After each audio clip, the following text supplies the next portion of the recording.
بسم الله الرحمن الرحيم.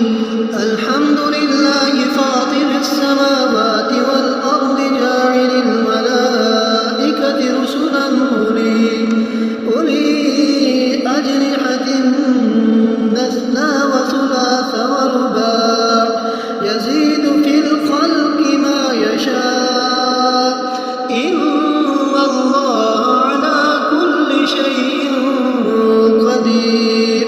ما يفتح الله للناس من رحمة فلا ممسك لها وما يمسك فلا مرسل له من بعده وهو العزيز الحكيم. يا أيها الناس اذكروا نعمة الله عليكم هل من خالق غير الله يرزقكم من السماء والأرض لا إله إلا هو فأنى تؤفكون. فإن يكذبوك فقد كذبت رسل من قبلك وإلى الله ترجع الأمور. يا أيها الناس إن وعد